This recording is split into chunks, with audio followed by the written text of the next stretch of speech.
तैयारी next level की इस 8 फरवरी 2026 करंट अफेयर्स क्लास में आप सभी का स्वागत है। आज हम देश और दुनिया की कुछ बहुत ही महत्वपूर्ण करंट अफेयर्स और नई तकनीकों के बारे में विस्तार से चर्चा करेंगे। ये सभी टॉपिक्स आपकी परीक्षा की दृष्टि से बहुत महत्वपूर्ण हैं। तो चलिए एक-एक करके स्लाइड्स को देखते हैं। भारत की पहली LNG diesel dual fuel DEMU crane. बच्चों, पहली स्लाइड एक बहुत ही बड़े तकनीकी बदलाव के बारे में है। साबरमती रेलवे स्टेशन अहमदाबाद में भारत की पहली ऐसी डीईएमयू ट्रेन शुरू की गई है जो डीजल के साथ-साथ एलएनजी यानी लिक्विफाइड नेचुरल गैस पर भी चल सकती है। तकनीकी बात, एलएनजी को बहुत कम तापमान -162 डिग्री सेल्सियस पर रखा जाता है ताकि वो लिक्विड रहे। फायदा क्या है? ये एक ग्रीन फ्यूल है जिससे CO2 उत्सर्जन में 30% की कमी आएगी और प्रदूषण फैलाने वाले तत्व जैसे नाइट्रोजन ऑक्साइड भी कम होंगे। ये कम दूरी की यात्रा के लिए सबसे बेस्ट है। भारत टैक्सी, स्वदेशी सहकारी विकल्प। अक्सर हम ओला या उबर का इस्तेमाल करते हैं, लेकिन सरकार ने अब भारत टैक्सी लॉन्च की है। खासियत क्या है? ये एक कोऑपरेटिव मॉडल है जहां कोई प्राइवेट मालिक नहीं बल्कि ड्राइवर ही इसके मालिक हैं। कम खर्च, ड्राइवरों से कोई भारी कमीशन नहीं लिया जाएगा, बस 30 रुपए प्रतिदिन का मामूली चार्ज होगा। सुरक्षा, ड्राइवरों को 5 लाख रुपए का बीमा भी मिलेगा। ये सहकार से समृद्धि के विजन पर आधारित है। अंतर्राष्ट्रीय संबंध, तेल और चाबहार पोर्ट। इस स्लाइड में हम दो चीजें देख रहे हैं। पहला, रूस से हमारा तेल आयात यानी इंपोर्ट 38 महीने के निचले स्तर पर आ गया है क्योंकि हम अपनी रणनीतिक स्वायत्तता बनाए रखना चाहते हैं। दूसरा, ईरान के चाबहार पोर्ट के लिए भारत में अपनी $120 मिलियन की पूरी राशि समय से पहले चुका दी है ताकि अमेरिकी प्रतिबंधों के बावजूद हमारा प्रोजेक्ट सुरक्षित रहे। शिक्षा और तकनीक, एआई यूनिवर्सिटी और डीप टेक। विद्यार्थियों, यूपी के मेरठ में स्थित चौधरी चरण सिंह यूनिवर्सिटी CCSU में गूगल क्लाउड के सहयोग से देश की पहली एआई यूनिवर्सिटी की शुरुआत हो रही है। यहां आपको पर्सनलाइज्ड लर्निंग और क्षेत्रीय भाषा में मदद मिलेगी। इसके साथ ही सरकार डीप टेक स्टार्टअप्स को बढ़ावा दे रही है, जिन्हें अब 10 की जगह 20 साल तक स्टार्टअप माना जाएगा ताकि वे रिसर्च पर अधिक ध्यान दे सकें। दुनिया का पहला प्राइवेट स्पेस स्टेशन हेवन 1। अभी तक अंतरिक्ष स्टेशन जैसे ISS सरकारी होते थे, लेकिन अब वास्ट स्पेस नाम की एक प्राइवेट कंपनी हेवन 1 लॉन्च करने जा रही है। इसे 2027 तक स्पेसएक्स के रॉकेट से लो अर्थ ऑर्बिट यानी LEO में भेजा जाएगा। ये अंतरिक्ष क्षेत्र में निजी कंपनियों के बढ़ते प्रभाव का बड़ा संकेत है। वैश्विक शासन और सोशल मीडिया नियम।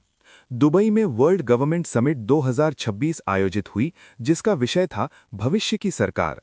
वहीं दूसरी ओर स्पेन ने बच्चों की मानसिक सेहत बचाने के लिए एक कड़ा कानून बनाया है।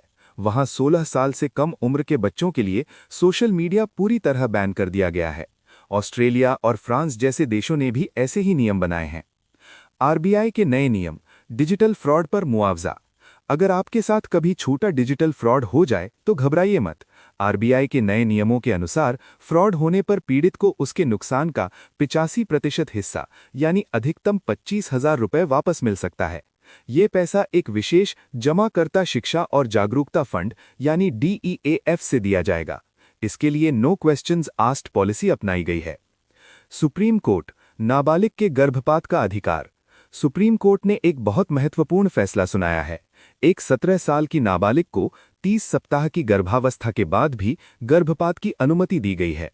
कोर्ट ने अनुच्छेद 21 यानी व्यक्तिगत स्वतंत्रता का हवाला देते हुए कहा कि अजन्मे बच्चे का अधिकार जीवित मां के अधिकार से ऊपर नहीं हो सकता। Panchayat advanced index 2.0। पंचायती राज मंत्रालय ने नई रैंकिंग जारी की है, जिसमें त्रिपुरा को राष्ट्रीय स्तर पर पहला स्थान मिला है। इसकी सफलता का बड़ा कारण यह है कि वहां की पंचायतों ने 100% डेटा वेरिफिकेशन किया है। वहां की जुगल किशोर नगर पंचायत को सर्वश्रेष्ठ चुना गया है। खेल, एशियाई शूटिंग चैंपियनशिप 2026। अंतिम स्लाइड खेलों के बारे में है। 2026 में नई दिल्ली एशियाई शूटिंग चैंपियनशिप के 17वें संस्करण की मेजबानी करेगी। याद रखिएगा, पिछली बार कजाकिस्तान में हुए टूर्नामेंट में भारत 99 मेडल के साथ पहले स्थान पर रहा था, इसलिए इस बार भी हमसे बहुत उम्मीदें हैं।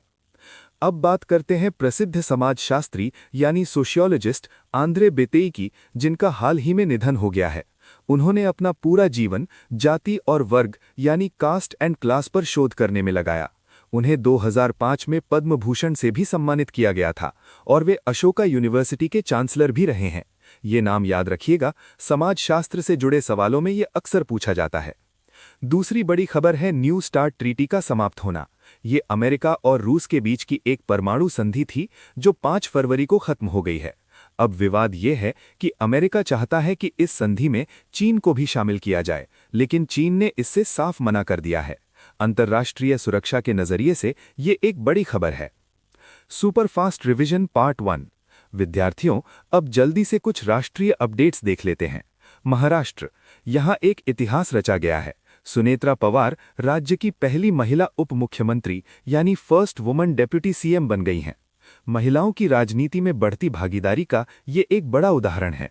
रामसर साइट्स, आपको पता ही है कि आर्द्र भूमि को बचाने के लिए ये साइट्स घोषित की जाती हैं। भारत में अब 97वीं रामसर साइट पटना पक्षी अभयारण्य उत्तर प्रदेश बनी है और 98वीं थोल झील यानी छारी डांड गुजरात को चुना गया है। ब्रिक्स, भारत अब BRICS centre for industrial competencies का हिस्सा बन गया है, जिससे औद्योगिक क्षेत्र में सहयोग बढ़ेगा। Superfast revision part 2।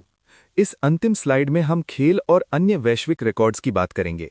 Australian open 2026 tennis प्रेमियों के लिए खबर है कि इस बार पुरुषों में कार्लोस अल्कराज और महिलाओं में एलिना रबाकिना विजेता रहे हैं। ग्रैंड स्लैम विजेताओं के नाम हमेशा पेपर में पूछे जाते हैं, इन्हें रट लीजिएगा।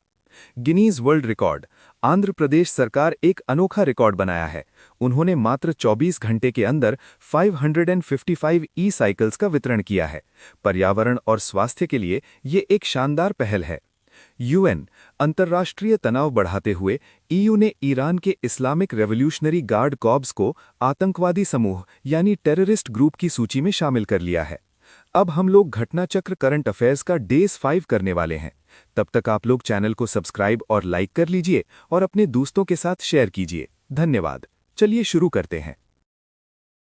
आज हम भारत सरकार के बजट 2025-26 को बहुत ही सरल भाषा में समझेंगे। ये बजट सिर्फ आंकड़ों का खेल नहीं है, बल्कि ये हमारे देश को 2047 तक एक विकसित भारत बनाने का रोड मैप है। तो चलिए एक एक करके स्लाइड्स को देखते हैं। विकसित भारत विजन और व्यापक सिद्धांत। बच्चों, पहली स्लाइड में हम विकसित भारत के 6 मुख्य स्तंभों को देख रहे हैं। सरकार का विजन है कि विकास सबका होना चाहिए। इसमें मुख्य लक्ष्य हैं: 1. गरीबी से मुक्ति, देश को पूरी तरह गरीबी से बाहर निकालना। 2. शिक्षा, हर बच्चे को बेहतरीन स्कूली शिक्षा मिले। 3. स्वास्थ्य, हेल्थ सर्विसेज सस्ती और सबके लिए उपलब्ध हों। 4. रोजगार, हर हाथ को काम और हर काम में स्किल हो। 5. महिलाएं, आर्थिक गतिविधियों में 70% महिलाओं की भागीदारी सुनिश्चित करना। 6. किसान, भारत को दुनिया का फूड बास्केट बनाना। इसके साथ ही 10 व्यापक क्षेत्रों जैसे कृषि, एमएसएमई और ऊर्जा सुरक्षा पर भी पूरा फोकस रहेगा।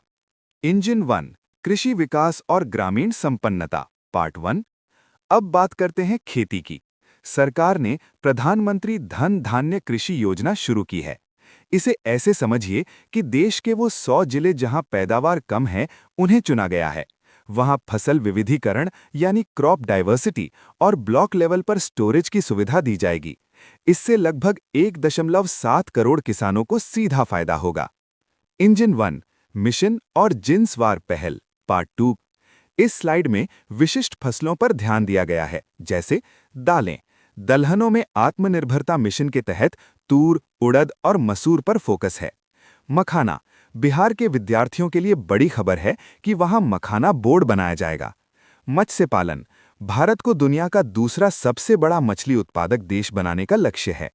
बीज, सरकार ने 100 से ज्यादा उन्नत बीजों की किस्में जारी की हैं। इंजन 2, एमएसएमई यानी छोटे उद्योग, जो हमारे देश में 7.5 करोड़ लोगों को रोजगार देते हैं। इनके लिए सरकार ने क्रेडिट गारंटी, इसे बढ़ाकर 5 लाख करोड़ रुपए कर दिया है। मुद्रा लोन, ये तरुण कैटेगरी के लोन की लिमिट 10 लाख रुपए से बढ़ाकर 20 लाख रुपए कर दी गई है, ताकि आप अपना बिजनेस बढ़ा कर सकें। NIFTM, बिहार में एक राष्ट्रीय खाद्य प्रौद्योगिकी संस्थान की स्थापना भी की जाएगी। इंजन 3 निवेश, नवाचार और कौशल विकास। सरकार भविष्य की तकनीक पर निवेश कर रही है। अटल टिंकरिंग लैब्स, अगले 5 सालों में 50,000 नई लैब बनाई जाएंगी। एआई सेंटर्स, आर्टिफिशियल इंटेलिजेंस के लिए 3 बड़े केंद्र यानी सेंटर्स ऑफ एक्सीलेंस बनेंगे। स्किल डेवलपमेंट, 5 राष्ट्रीय कौशल उत्कृष्टता केंद्र खोले जाएंगे ताकि युवाओं को मॉडर्न जॉब्स के लिए तैयार किया जा सके। इंजन 4 निर्यात संवर्धन और शहरी विकास। इस स्लाइड में 2 बातें हैं। एक, एक्सपोर्ट यानी निर्यात। भारत ट्रेड नेट नाम का एक डिजिटल प्लेटफॉर्म शुरू होगा ताकि हम अपना सामान आसानी से विदेशों में बेच सकें। 2, शहरी विकास। 1 लाख करोड़ रुपए की शहरी चुनौती निधि बनाई गई है ताकि हमारे शहर विकास के नए केंद्र बन सकें। ऊर्जा सुरक्षा और बुनियादी ढांचा। देश की ऊर्जा जरूरतों के लिए सरकार का लक्ष्य 2047 तक 100 गीगावाट परमाणु ऊर्जा पैदा करना है। साथ ही जल जीवन मिशन को 2028 तक बढ़ा दिया गया है, जिसका लक्ष्य 15 करोड़ से अधिक घरों तक नल से जल पहुंचाना है। सांस्कृतिक धरोहर और डिजिटल भारत। विकास के साथ साथ अपनी संस्कृति को बचाना भी जरूरी है। इसके लिए भारत ज्ञान भानम मिशन शुरू हुआ है, जिसमें करोड़ों पुरानी पांडुलिपियों को डिजिटल रूप में सुरक्षित रखा जाएगा। साथ ही जन विश्वास विधेयक 2.0 के जरिए 100 से ज्यादा पुराने कानूनों को सरल बनाया गया है। स्लाइड 9 बजट 2025-26 वित्तीय गणित। अब आते हैं सबसे जरूरी आंकड़ों पर। कुल बजट लगभग 50.65 लाख करोड़ का है। राजकोषीय घाटा, इसे जीडीपी के 4.8% पर रखने का लक्ष्य है। कैपेक्स यानी पूंजीगत व्यय 11.21 लाख करोड़ सरकार इंफ्रास्ट्रक्चर जैसे सड़क, पुल पर खर्च करेगी, जो कि बहुत अच्छी बात है। रुपया कहां से आता है और कहां जाता है? अब देखते हैं कि सरकार के पास पैसा आता कहां से है और जाता कहां है। आता है, सबसे ज्यादा पैसा उधारी यानी बोरोइंग्स 24% से आता है। उसके बाद आयकर यानी 18% और जीएसटी यानी 18% का नंबर आता है। जाता है, सबसे बड़ा हिस्सा ब्याज यानी इंटरेस्ट चुकाने में जाता है और फिर राज्यों का हिस्सा यानी 20% आता है। रक्षा पर भी 8% खर्च होता है। प्रमुख मंत्रालयों को आवंटन। दोस्तों, नेक्स्ट स्लाइड में हम देखेंगे कि सरकार ने देश चलाने के लिए किन मंत्रालयों को सबसे ज्यादा पैसा यानी आवंटन दिया है।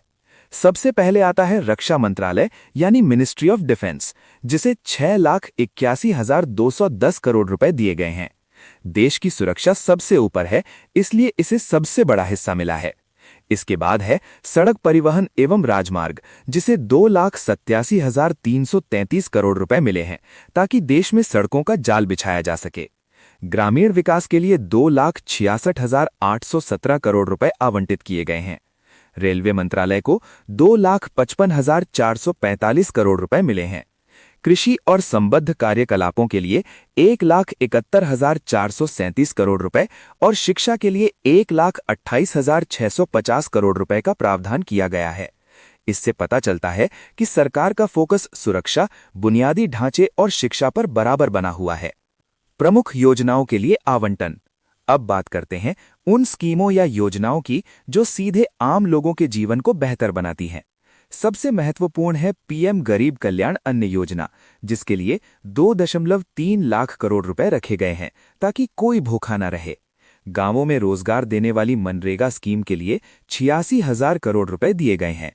हर घर नल से जल पहुंचाने के लिए जल जीवन मिशन को 67,000 करोड़ रुपए मिले हैं। हमारे अन्नदाताओं के लिए पीएम किसान योजना के तहत 63,500 करोड़ रुपए आवंटित हैं। साथ ही पीएम आवास ग्रामीण के लिए 54,832 करोड़ रुपए और गांवों की सड़कों के लिए पीएम ग्राम सड़क योजना को 19,000 करोड़ रुपए दिए गए हैं।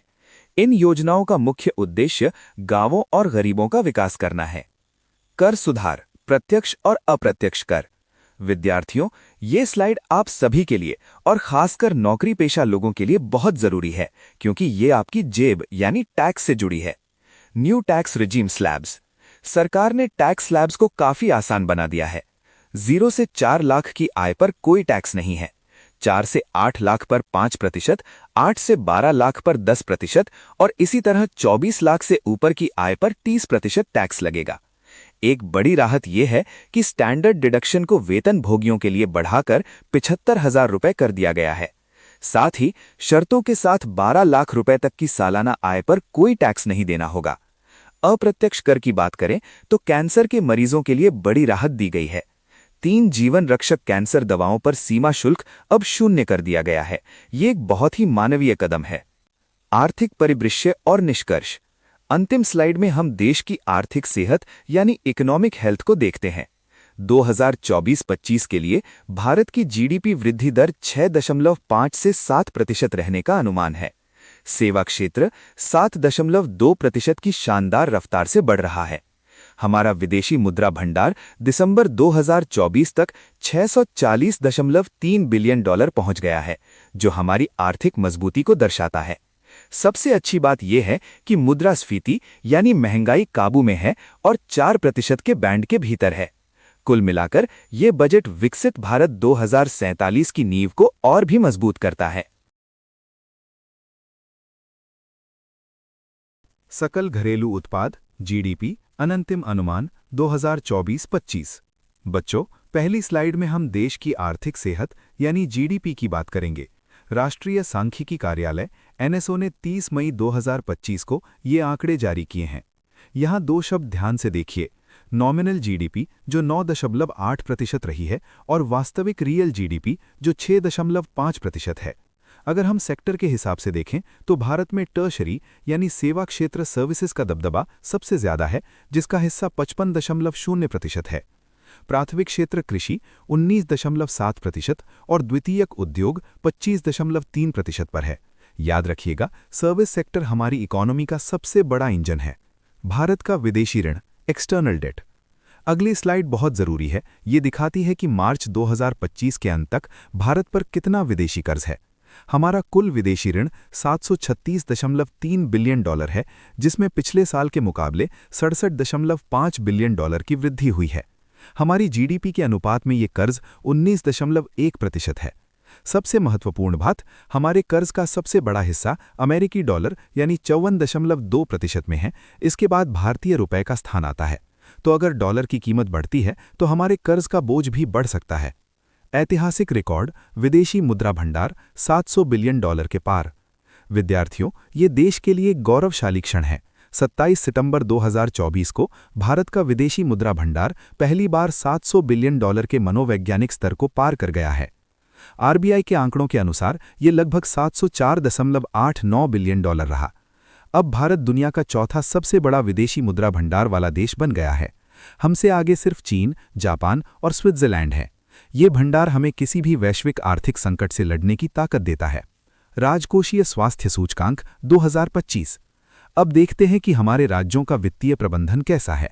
नीति आयोग द्वारा जारी इस इंडेक्स में राज्यों को उनके वित्तीय अनुशासन के आधार पर रैंक दी गई है। शीर्ष राज्य उड़ीसा 67.8 स्कोर पहले स्थान पर है। उसके बाद छत्तीसगढ़ और गोवा का नंबर आता है। इन्हें अचीवर श्रेणी में रखा गया है। निचला स्थान पंजाब इस सूची में 18वें स्थान पर सबसे नीचे है, जिसे एस्पिरेशनल श्रेणी में डाला गया है। यानी पंजाब को अपने वित्तीय हालात सुधारने पर बहुत काम करना होगा। रक्षा उत्पादन में आत्मनिर्भरता। रक्षा क्षेत्र में हम तेजी से स्वावलंबी बन रहे हैं। वित्त वर्ष 2024-25 में हमारा कुल रक्षा उत्पादन 1.51 लाख करोड़ रुपए के ऐतिहासिक स्तर पर पहुंच गया है। इसमें सरकारी कंपनियों यानी डीपीएसयूज का योगदान 77% है। सबसे बड़ी खबर यह है कि हम सिर्फ बना नहीं रहे, बेच भी रहे हैं। रक्षा निर्यात पहली बार 23,000 करोड़ रुपए के आंकड़े को पार कर गया है, जो 23,622 करोड़ रुपए है। ये मेक इन इंडिया की एक बड़ी जीत है। डिजिटल भुगतान क्रांति, यूपीआई की धूम।